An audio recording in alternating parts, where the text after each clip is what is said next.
Hello, everyone, and welcome to Firstpost America. I'm Eric Ham, and we're live in the nation's capital of Washington, D.C. We're covering the White House and beyond, bringing you the latest in news from the United States and around the world. But before that, here's a look at the latest headlines.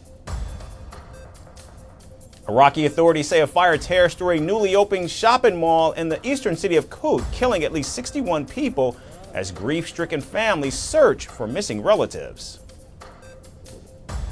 Gaza's civil defense agency says an Israeli strike on Gaza City's only church killed 2 people, while Israel says it never targets religious sites and is investigating the incident. Around 1.5 million 16 and 17-year-olds will vote in the next general election in the UK in 2029, in a major change for the country's democratic system. Poland's foreign ministry says it's permanently withdrawn its envoy to Hungary for what it called a hostile act of granting asylum to a former Polish deputy minister facing corruption charges.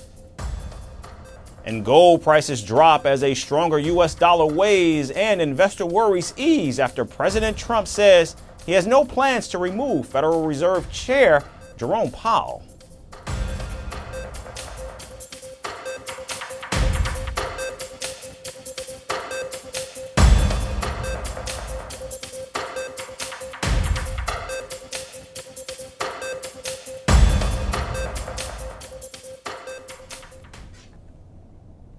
We begin in Washington, where President Donald Trump hosted high-profile meetings with Gulf leaders as the Middle East remains on edge amid ongoing regional conflicts and strategic realignments. On Wednesday, the president welcomed Bahrain's Crown Prince to the Oval Office, and the meeting underscored deepening strategic and economic ties between the two nations. Had a tremendous relationship I have personally with Bahrain over the years, and has been a fantastic ally. And anything they needed, we helped them, and anything we needed, they helped us. The Bahraini delegation announced investments worth over $17 billion in the United States, spanning defense, energy, technology, and aviation.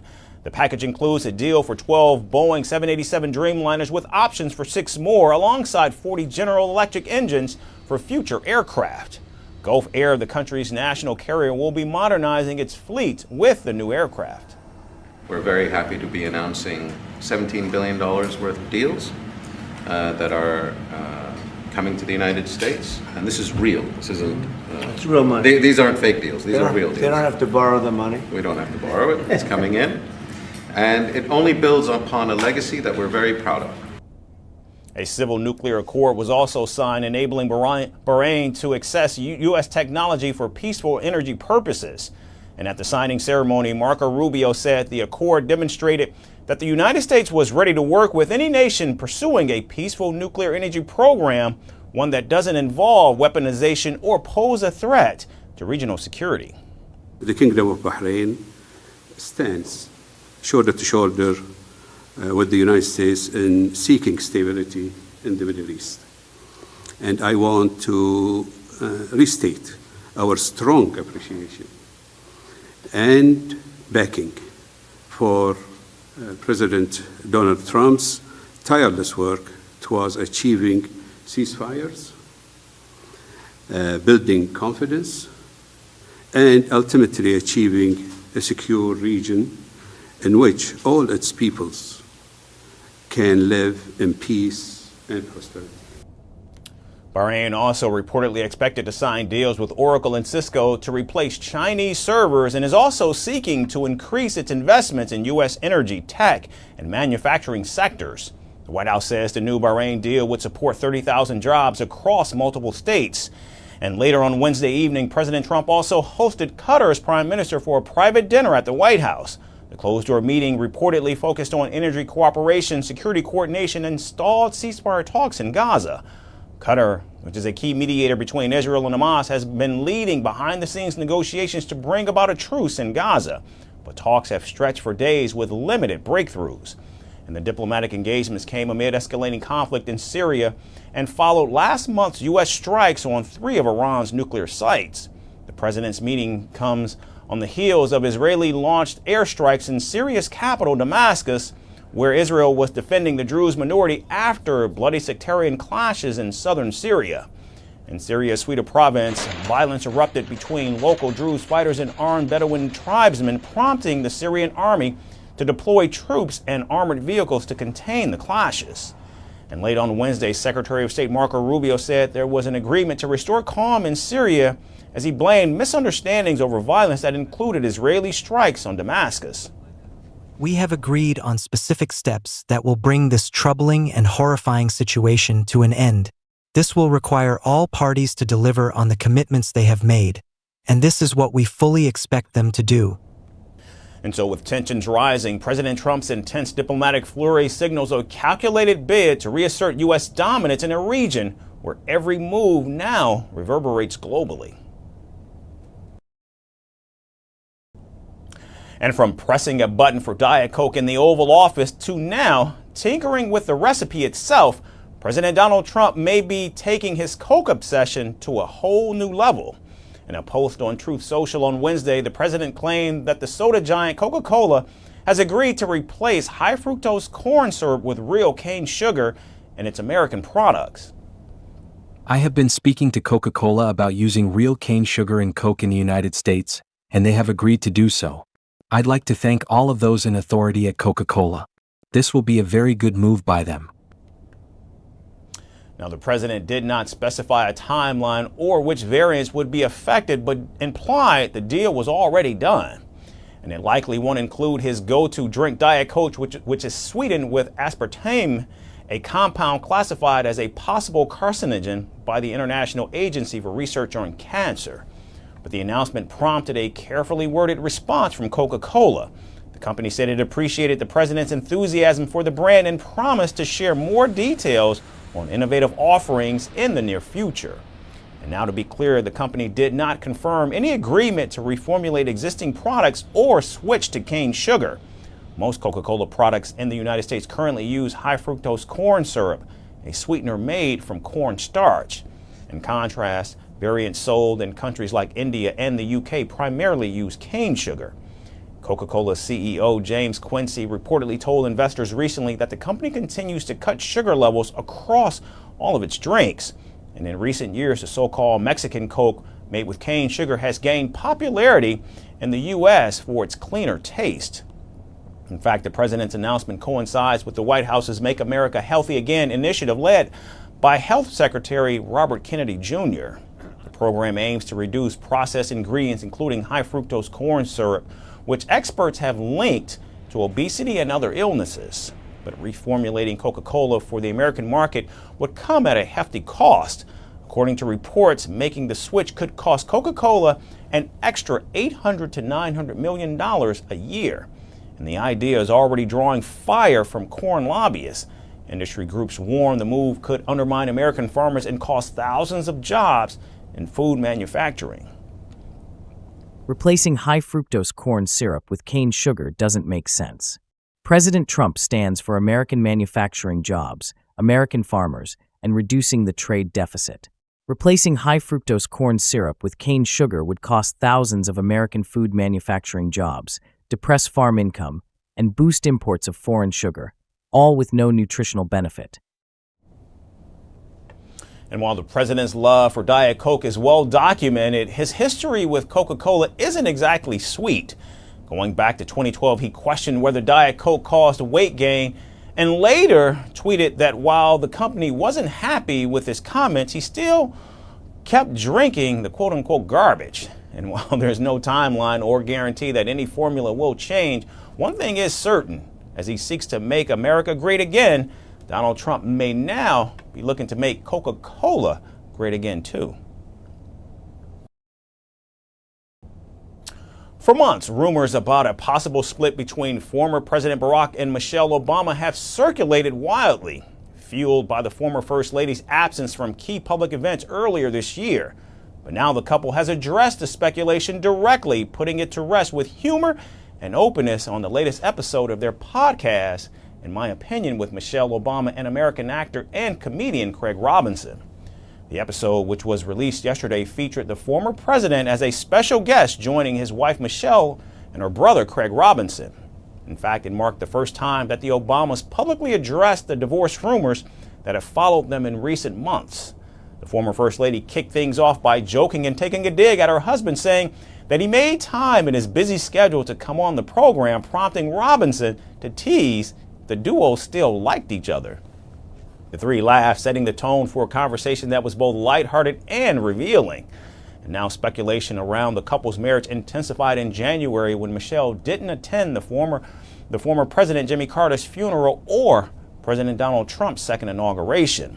But back in May, the former First Lady, in an interview with Steve Bartlett, addressed the rumors head on, clarifying that neither of them were going to quit. The beauty of my husband and our partnership is that neither one of us was really ever going to quit at it, because that's not who we are. And I know that about him. He knows that about me.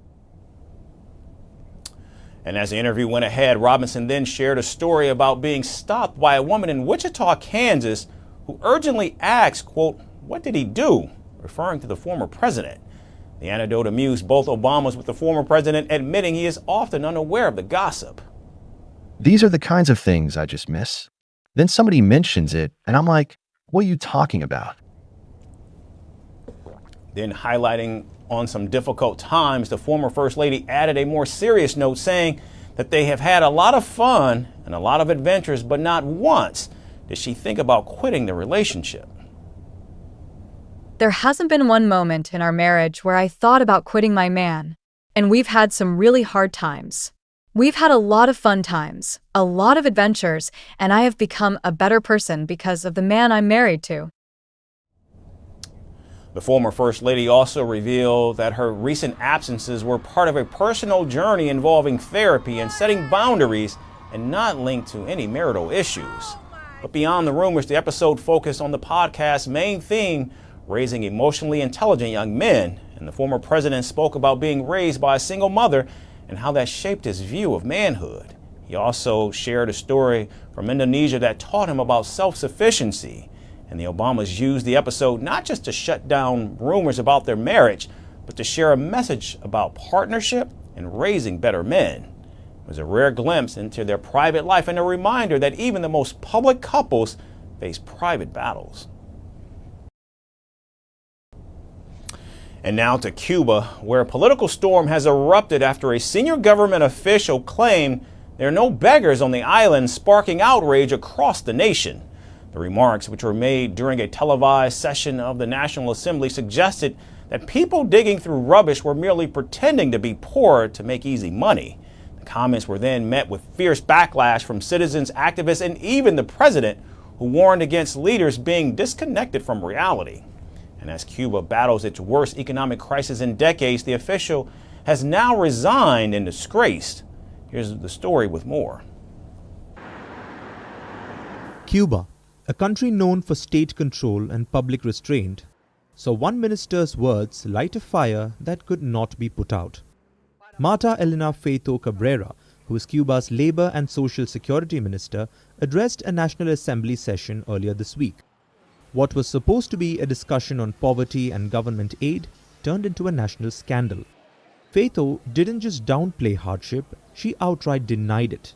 There are no beggars in Cuba, she said as cameras rolled. There are people pretending to be beggars to make easy money. She then went further, accusing people digging through bins of being illegal participants in the recycling service. Her tone was cold, her message clear. Poverty is a performance. These people are recovering recyclable material, and what they are doing is illegal self-employment that violates the tax system because they are engaging in an economic activity without paying anything to the Cuban tax system. The backlash came fast. Online fury erupted. Photos of Cubans eating from garbage cans flooded social media. A viral meme placed her photo over Marie Antoinette's photo with the words, "Let them eat cake." Her statements stunned not only ordinary citizens but also Cuba's highest leadership. President Miguel Diaz-Canel responded without naming her, warning that leaders cannot act with condescension or be disconnected from the realities we live in. None of us can act with arrogance, can act with prepotency, disconnected from the reality in which we live. We have to act with sensitivity, with seriousness when dealing with the problems we face. with humanism. He later posted that a lack of sensitivity in addressing vulnerability was highly questionable. For many, this was confirmation that the government could not ignore the outrage. Faito's downfall was swift. Within 48 hours, she submitted her resignation. State media reported that she acknowledged her mistake and displayed a lack of objectivity and sensitivity. The Communist Party and the government both accepted her resignation, but for many Cubans, the damage was already done. Her words felt like betrayal in a time of deep crisis. Everyone here understands what we're experiencing. There's no need to inform anyone. The only thing left to say is that they sell this, so that everything becomes capitalism. Cuba is currently facing its worst economic crisis in 30 years. Inflation is rampant, power cuts are a norm, food and medicine are scarce, and the average state pension, when converted on the black market, is worth less than $4 a month.